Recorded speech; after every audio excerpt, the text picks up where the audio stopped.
Audio Jungle. Audio Jungle. Warahmatullahi wabarakatuh. Alhamdulillah hadza wa ma kunna linahtadiya laula an hadanallah. Laqad ja'at rusulu rabbina bil haqq wa nudu an tilkumul jannatul uristumuha bima kuntum ta'malun. Asyhadu an la ilaha illallah wahdahu la syarika lah wa asyhadu anna Muhammadan abduhu wa rasuluh. Allahumma salli wa sallim wa barik ala Muhammad wa ala alihi wa ashabihi wa man tabi'ahum bi ihsan ila yaumiddin. Qala Allah Ta'ala fi kitabihil karim, ya ayyuhalladzina amanu taqullaha haqqa tuqatih wa la tamutunna illa wa antum muslimun. Ya ayyuhalladzina amanu taqullaha wa qulu qawlan sadida yuslih lakum a'malakum wa yaghfir lakum dhunubakum wa may yuti'illaha wa rasulahu faqad faza fawzan 'azima. Fa inna asdaqal hadis kitabullah wa afdalul huda huda Muhammadin sallallahu alaihi wasallam wa syarrul umuri muhdatsatuha wa kullu muhdatsatin bid'ah wa kullu bid'atin dhalalah wa kullu dhalalatin finnar. Allahu akbar, Allahu akbar, la ilaha illallah, wallahu akbar, Allahu akbar walillahil hamd.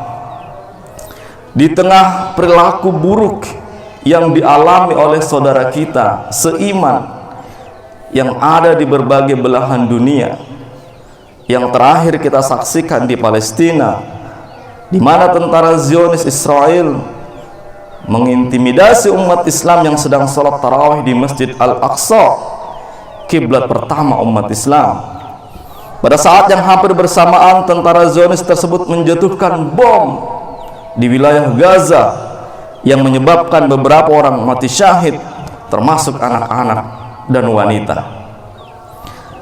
Tetapi marilah kita tetap bersyukur kepada Allah Subhanahu wa Ta'ala, oleh karena di pagi hari ini kita dapat melaksanakan sholat Idul Fitri dengan aman. Ada yang berkumpul bersama dengan sanak keluarga, meskipun ada pula yang tidak bisa berkumpul karena protokol kesehatan yang tidak membolehkan untuk mudik dan bertemu dengan keluarga. Allahu akbar, Allahu akbar, la ilaha illallah, wallahu akbar, Allahu akbar walillahil hamd. Sepanjang tahun 2000 sampai dengan 2001 kita menyaksikan bencana demi bencana melanda negeri kita. Mulai dari gempa bumi, tsunami, banjir, tanah longsor, sampai kecelakaan pesawat, dan yang terakhir adalah kecelakaan tenggelamnya kapal selam Republik Indonesia. Sepanjang tahun 2021, sejak 1 Januari hingga 15 April, terdapat 1125 bencana alam yang terjadi di tanah air. Demikian keterangan Badan Nasional Penanggulangan Bencana, belum termasuk COVID-19 yang sudah berjalan hampir 1 tahun lebih, yang banyak mengubah hidup kita, mengubah kehidupan dunia ini. Belum lagi berbicara tentang ujian yang bersifat individual yang kita hadapi setiap hari. Kehilangan pekerjaan, jatuh sakit, kehilangan anak, kehilangan suami, kehilangan orang-orang yang dicintai, berpisah dengan pasangan, disakiti, dihina dan dizolimi, dan lain sebagainya. Tentu kita bertanya, ada apa sebenarnya dengan kita, dengan bangsa kita? Apakah Allah murka dengan kita? Untuk menjawab kegelisahan itu, marilah kita mulai merenungkan firman Allah dalam Quran surah Al-Ankabut ayat 2. Ahasiban nasu ayyutraku ayyakulu amanna wahum la yuftanun.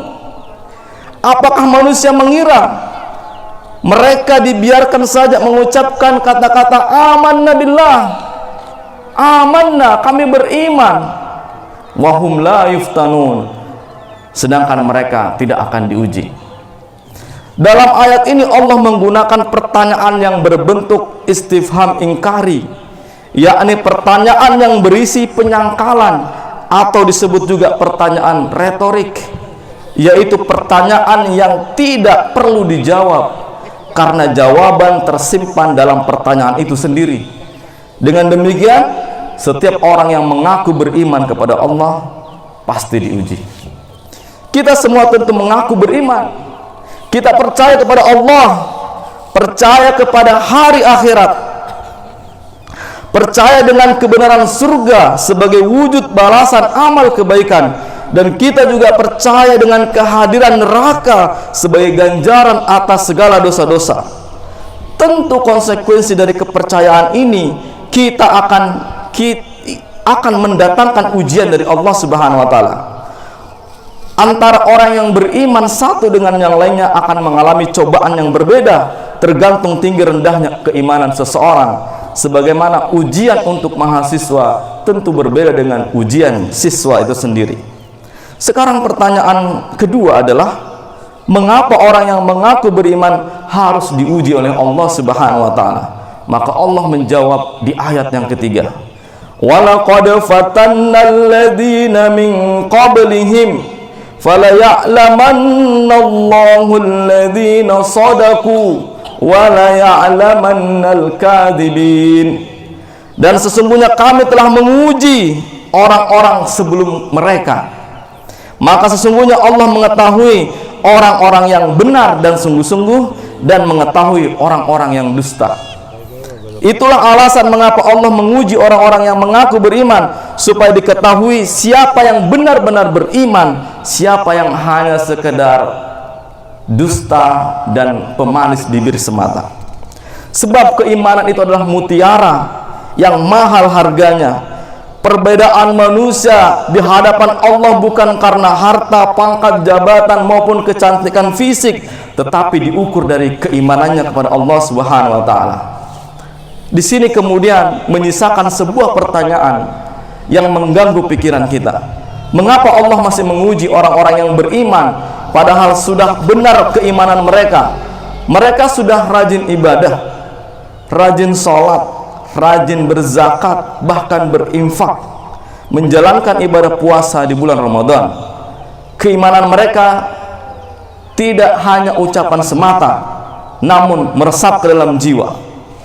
Mengapa Allah masih memberikan cobaan demi cobaan kepada mereka? Allahu Akbar, Allahu Akbar, la ilaha illallah, Allahu Akbar, walillahil hamd. Tentu ini merupakan rahasia ilahi yang tidak mungkin kita ketahui semuanya. Yang kita yakini, di balik ujian itu pasti tersimpan mutiara-mutiara yang penuh hikmah. Namun setidaknya ada beberapa hal yang bisa kita renungkan dan bisa kita pahami mengapa orang-orang beriman masih diuji oleh Allah Subhanahu wa taala. Yang pertama adalah karena dosa-dosa yang kita lakukan. Sekuat-kuat iman kita pasti tidak luput dari perbuatan dosa, entah sengaja atau tidak. Dosa-dosa inilah yang bisa menyebabkan turunnya bencana, mengubah kenikmatan menjadi musibah, dan menahan doa kita sehingga tidak terkabul oleh Allah Subhanahu wa taala. Sebagaimana Allah berfirman di dalam Al-Qur'an, "Wa ma asabakum min musibatin fabima kasabat aydikum." Dan apa saja musibah yang menimpa kalian, maka adalah disebabkan oleh perbuatan tanganmu sendiri. Dan Allah memaafkan sebagian besar dari kesalahan-kesalahanmu. Quran surah Asy-Syu'ara ayat 30. Ali bin Abi Thalib radhiyallahu anhu mengatakan, "Ma nuzzila bala'un illa bidambin wala rafi'u bala'un illa bitaubatin." Tidaklah musibah tersebut turun melainkan karena dosa. Oleh karena itu, tidaklah musibah tersebut dihilangkan melainkan dengan taubat. Maka Imam Ali terkenal sebuah doa yang beliau sering baca, Allahumma gfirli adzunuba allati tunzilun niqam, Allahumma gfirli adzunuba allati tugayyirun ni'am, Allahumma gfirli adzunuba allati tahbisud du'a. Ya Allah, ampunilah dosa-dosaku yang menurunkan bencana, Ya Allah, ampunilah dosa-dosaku yang mengubah kenikmatan. Ya Allah, ampunilah dosa-dosaku yang membuat doa-doaku tertahan. Kalau orang sebesar Imam Ali mengakui kelemahan-kelemahannya, apalagi orang-orang seperti kita yang hidup tidak pernah luput dari kesalahan. Jika orang seperti Ali mengakui dosa-dosanya dapat mendatangkan bencana, maka bagaimana dengan orang-orang semacam kita yang setiap desahan nafas tidak pernah sunyi dari kealfaan dan dosa? Allahu Akbar, la ilaha illallah, wallahu akbar, walillahil hamd. Alasan yang kedua adalah karena Allah ingin membersihkan kita dari dosa-dosa, melebur berbagai kesalahan dengan langsung memberikan azab di dunia ini. Sabda Nabi mengatakan, "Idza aradallahu bi 'abdin khairan, ajjalalahu uqubata dzambihi fid dunya." Apabila Allah menghendaki kebaikan bagi seorang hamba, niscaya Dia langsung membalas siksaan atas dosa-dosa hamba itu di dunia ini. Sehingga kemudian Rasulullah SAW bersabda, "Ma yazalul bala'u bil mu'mini wal mu'minati fi nafsihi wa waladihi hatta yalqallah wa ma alaihi khati'atun." Cobaan selalu menerpa seorang mukmin laki-laki maupun perempuan, baik terhadap jiwanya, anak-anaknya maupun harta bendanya, hingga ia bertemu dengan Allah dan ia tidak membawa kesalahan satupun. Sebetulnya bila dilihat secara hakikat, kita harus bersyukur kepada Allah Subhanahu wa taala dengan mengucapkan alhamdulillah atas segala ujian yang Allah berikan kepada kita, walaupun dengan perasaan pahit. Alasannya karena sesungguhnya ujian itulah penggugur dosa-dosa kita, dan Allah menguji kita di dunia agar Allah kelak mengampuni kita di akhirat. Fallahu akramu min ayyu adzibahu tsaniyan. Maka Allah Maha Pemurah yang tidak akan mengazab dua kali hambanya. Dengan adanya ujian itu membuktikan bahwa Allah masih menganggap kita sebagai hambanya. Dia masih peduli dan menyayangi kita. Kita perlu beristighfar, memohon ampun kepada Allah jika hidup kita tidak pernah tersentuh dengan ujian. Bisa jadi itu pertanda Allah telah cuek kepada kita. Itu pertanda bahwa Allah membiarkan kita hidup di dunia ini sesuka dan semau kita. Imam Ibnul Qayyim menjelaskan di antara kasih sayang Allah, yaitu Dia membuat dunia ini menyulitkan dan merepotkan manusia. Tujuannya agar manusia tidak cenderung kepada dunia, tidak merasa nyaman dan mencintai kenikmatan yang terhimpun di rumahnya, di dekatnya. Karenanya Allah menggiring manusia jauh dari dunia dengan cambuk ujian dan cobaan. Jika Allah menghalangi manusia agar Dia memberinya, menguji manusia agar Dia menyembuhkannya, dan mematikan manusia agar Dia menghidupkannya kembali. Selanjutnya, bila alasan pertama karena penghapus dosa-dosa kita, sementara alasan kedua adalah karena Allah sayang dengan kita, dengan dihapus dan digugurkan dosa-dosa kita, maka alasan yang ketiga adalah karena Allah ingin mengangkat derajat kita. Ungkapan Syekh Ibnu Athaillah cukup representatif untuk menjelaskan persoalan ini. Rubbama wajadtal mazida fil faqat ma la tajiduhu fis shaum was shalah. Ada kalanya engkau mendapatkan kedudukan yang mulia di sisi Allah dengan cobaan-cobaan itu, di mana engkau tidak mendapatkannya dengan puasa, salat yang engkau kerjakan.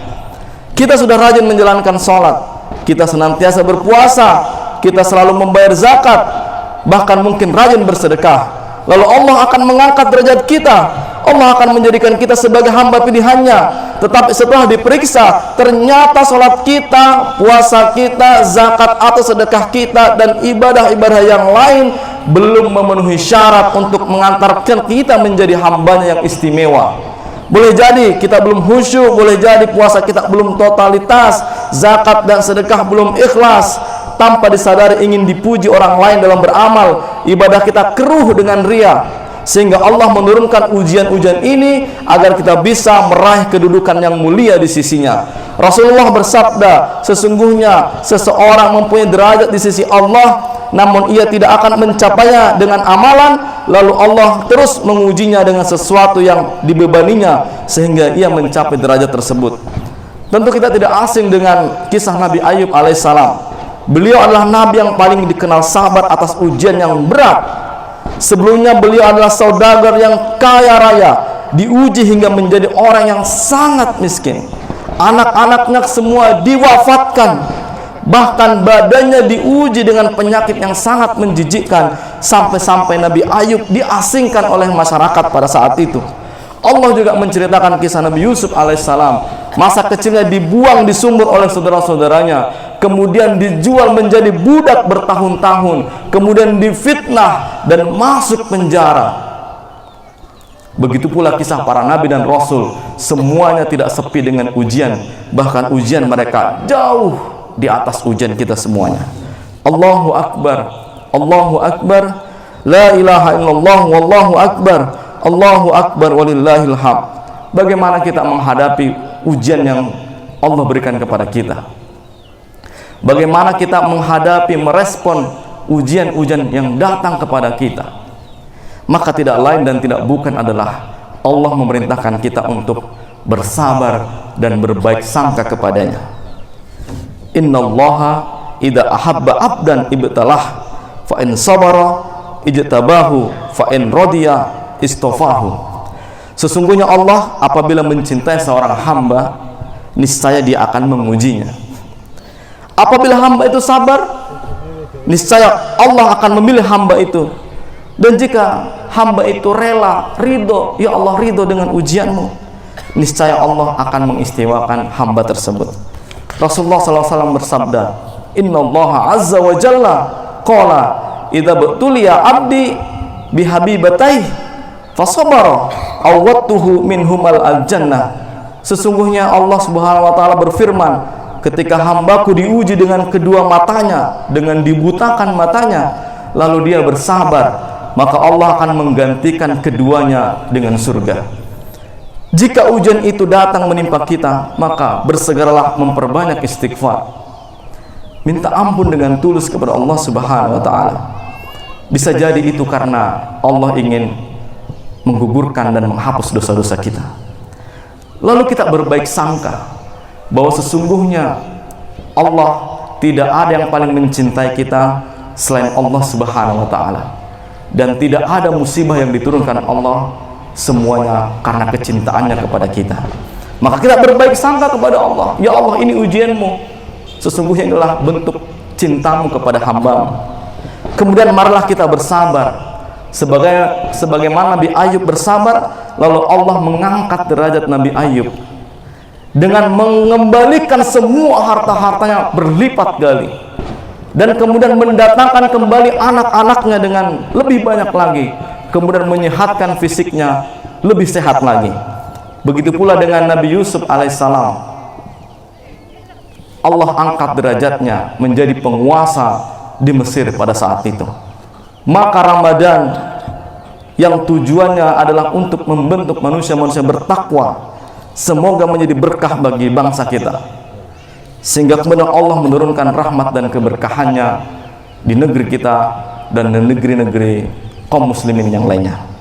Sebagaimana Allah berfirman, walau anna ahlal qura amanu wattaqau la fatahna alaihim barakatim minas sama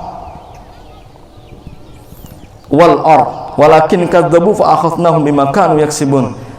Jikalau sekiranya penduduk negeri-negeri beriman dan bertakwa, niscaya pasti kami akan limpahkan keberkahan kepada mereka dari langit dan bumi.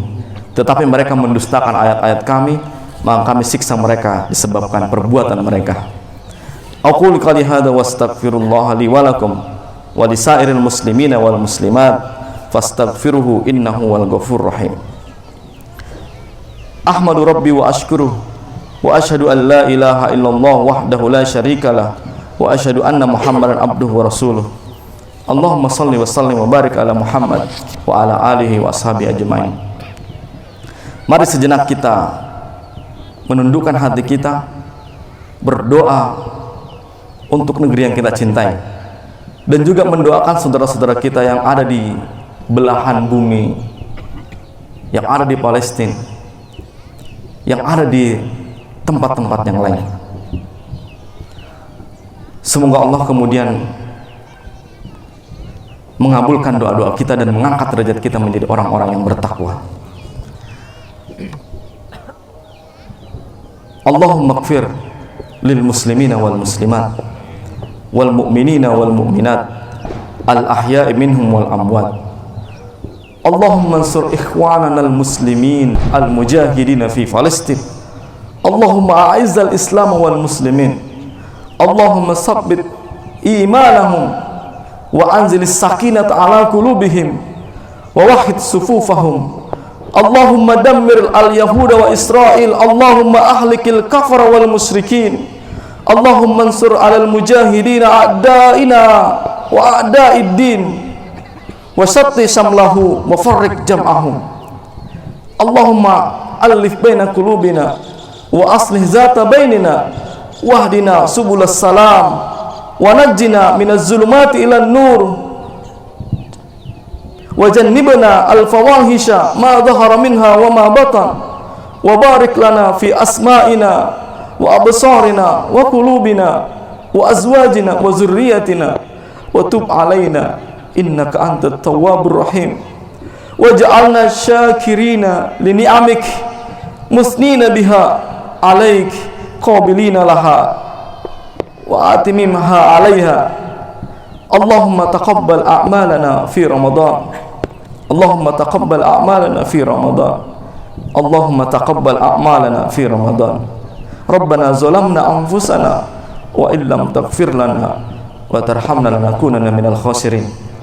Rabbana atina fid dunya hasanah wa fil akhirati hasanah wa qina adzabannar. Wa sallallahu ala nabiyyina Muhammadin wa ala alihi wa ashabihi wa man tabi'ahum bi ihsan ila yaumiddin. Taqabbalallahu minna wa minkum. Taqabbalallahu minna wa minkum. Taqabbalallahu minna wa minkum. Wa akhiru da'wana alhamdulillahi rabbil alamin.